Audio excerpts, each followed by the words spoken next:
I'm standing 10 toes down on this one. I'm serious, I mean it. I'm dying on this hill. Primos did not deserve even half the hate y'all gave it. You know who you are. When this cartoon initially came out, it got hit with every bit of backlash you could imagine. Characters and locations were insensitively named, the Spanish was incorrect, the main voice actress for Tater said some nonsense about Spanish being a colonized language, the usage of the word Latinx in the series Pitch Bible. Damn near everything you could think of that this show was going to go through, it went through. To the point where the show itself was accused of being racist for the look, the premise, the backgrounds. Then, lo and behold, the show actually came out. And what happened? Those names that people said were offensive, the creators actually took it to heart to what people had to say and made the appropriate changes. Now a town in California where Mexican Americans reside isn't named after earthquakes. Now the tiniest cousin isn't named after a woman's body parts. Now hear me out, but I thought we wanted creators to make changes and listen to public backlash. The broken Spanish from the intro turned out to be a central part of Tater's character, that she doesn't know Spanish. This one kid that everybody ranted and raved over saying, "Who names your kid Nacho? That's just racist, you're a bunch of gringos." Turns out Nacho is just a nickname and his actual name is Ignacio. The little feral girl with the big eyebrows? Okay, I'm not gonna lie, the design is still a little bit off-putting. But to everybody going, not every Spanish woman is Frida Kahlo with the big eyebrows, you can't tell me that Frida Kahlo was the only Mexican woman in history to have a unibrow. The comments made by Tater's voice actress? Okay, yeah, there's no fixing that. Y'all got me there. That's an L on their part. But I do want to at least clarify that these views are solely the voice actresses and not the creators. It's just not fair to give the creator hate for something that the main voice actress said when the creator never said anything even close to that.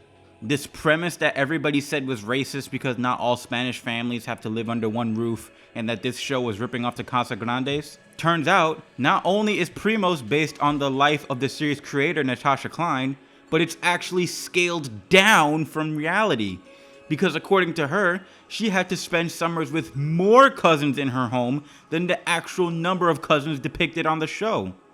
Is this the racism y'all were complaining about? Like deadass, the way y'all were talking, y'all made it look like this show was Eric Cartman when he pretended his hand was Jennifer Lopez. Burrito, taco, taco, burrito, taco, taco, taco, don't think just because I got a lot of money, I'll give you taco flavored kisses, honey. Not only all of that, but the show is like actually good.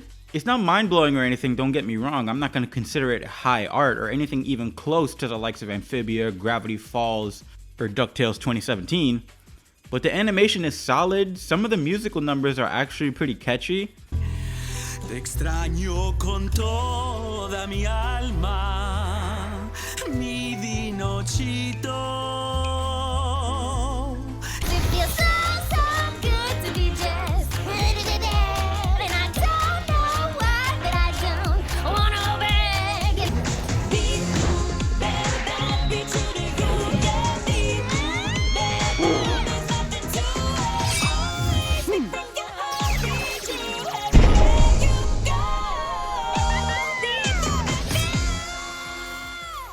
And there's a surprising amount of heart put in. Plus, I've actually come to enjoy a few of these characters. And the show repeatedly touches on a topic that, ironically, people online repeatedly accuse the show of being not Latin enough. I can tell you from my personal experiences that I've been called a fake Puerto Rican for any number of reasons. I don't speak Spanish, I wasn't born there, whatever excuse you can think of. And I see Latin people treat others the same way.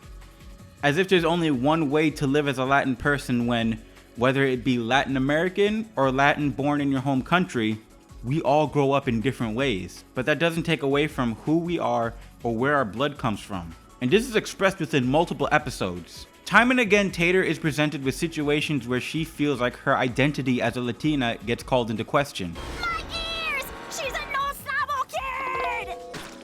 Look, Primos, I'm sorry, but yo no sabo español. My Spanish will always be a work in progress. I'm just not at the same level as you all. Does that make me less of a primo? She struggles learning Spanish, she can't dance properly. She feels like she's not enough for her heritage based on her interests, skill sets, and how she was raised. Left for me to try.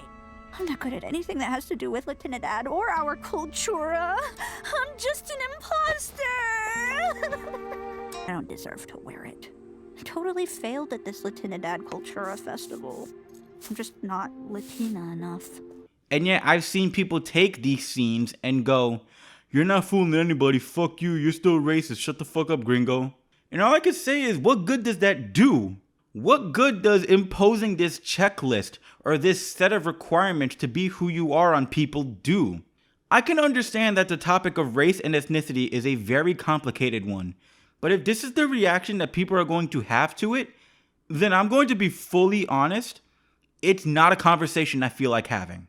At least not until we can reach a point where not accusing anybody not born on their family's native home of being gringos.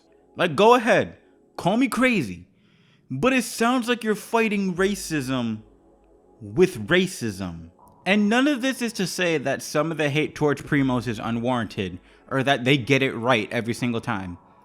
Because I'm going to be perfectly honest with you, they don't.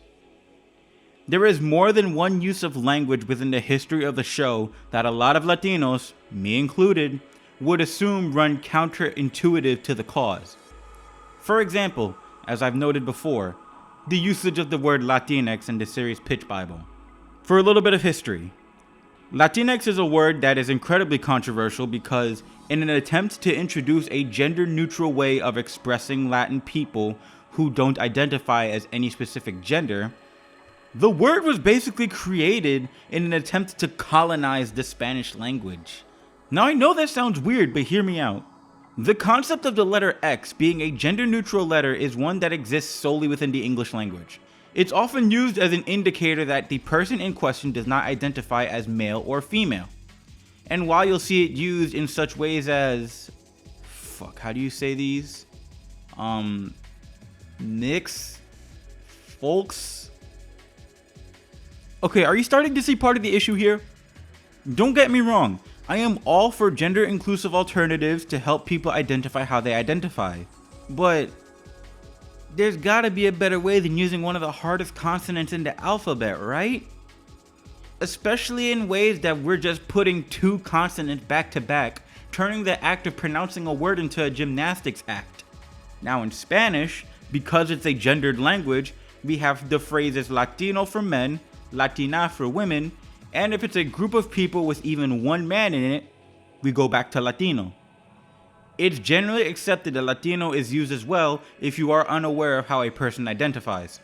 The reason Latinx bothers so many of us, however, is that it is basically inserting a gender-neutral word created in a completely different language into a gendered one, without any regard for the phonetics or the etymology of Spanish. This is why certain Latin people have elected to use the phrase Latine, because with O being a masculine vowel in Spanish and A being a feminine one, E serves as a gender-neutral vowel that lines up with the structure of Spanish, along with vowels at the end of a word being much more phonetically sound compared to hard consonants like X at the end. Now, did the casting crew of Primos consider this when putting the Pitch Bible together? I can assure you they didn't. But that's not to say that they did it out of malice either. These guys are in Hollywood. They probably just saw it as the least offensive option that they could use to encapsulate a group of people. These are people who haven't heard of other options, but at the same time want to be inclusive towards modern audience, which is in no way a bad thing. Honestly, if people say they're not going to watch just because of the phrase Latinx in the Pitch Bible, however stupid that phrase is, they probably were never going to watch at all, and that's not the audience you should cater to anyhow. It's just a case of them picking the most popular term that they saw in order to get as many people watching. Or how about the usage of the word Latinidad in this clip? No such thing as the perfect representation of Latinidad. It's like this basket. If you try to weave together all the threads that make it up, you just leave lots of pieces out. It's too big of a group of people. Now, Latinidad is a phrase that I haven't heard of until recently, and upon doing my research, yeah, I totally understand why people hate it. Latinidad is, and I'm probably going to end up butchering this too, I just know it, the idea that all Latin people are the same and have the same experiences, basically lumping us all together into one big hodgepodge so that it's easier to identify us. And that simply isn't true. Everyone in Latin America or Latin Americans living in the US may go through similar experiences, but they will never go through the same experience.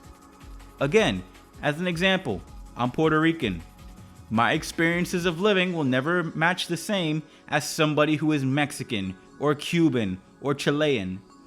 Hell, my experiences living as a Puerto Rican in New York can be totally different from other Puerto Ricans in other parts of the US. And that's not even getting into the complexities that come with the different experiences of a Latin person who is light-skinned compared to someone who is black or indigenous. So Primos uses some language that could be seen as in opposition towards Latinos. Does that negate the messages it's trying to teach? Well, I certainly don't think so. Especially since this particular message is one that resonates with a lot of people. Everybody raved and praised when Molly McGee did an episode wherein Molly doesn't feel Thai enough for her family. Being Thai isn't about what language you speak. Or how much spice you can eat. Or the games you play. Or your judgmental sister. Being Thai is part of you, and there's no right or wrong way to be you. What's the difference here? Mexicans love Speedy Gonzalez, and before anyone wants to bitch and moan in the comments, no, I'm not saying we should cancel Speedy, because that's stupid and Speedy Gonzalez is an icon, but I can almost guarantee that Speedy Gonzalez was not made with the same intentions that Primos was made with. Like, let's be completely honest with ourselves, Speedy Gonzalez was made with the intention of laughing at Mexican stereotypes, not propping up Mexican people. So what's the difference here? Someone shouldn't feel bullied or ashamed for taking pride in who they are, especially since there's no one way to live as who you are.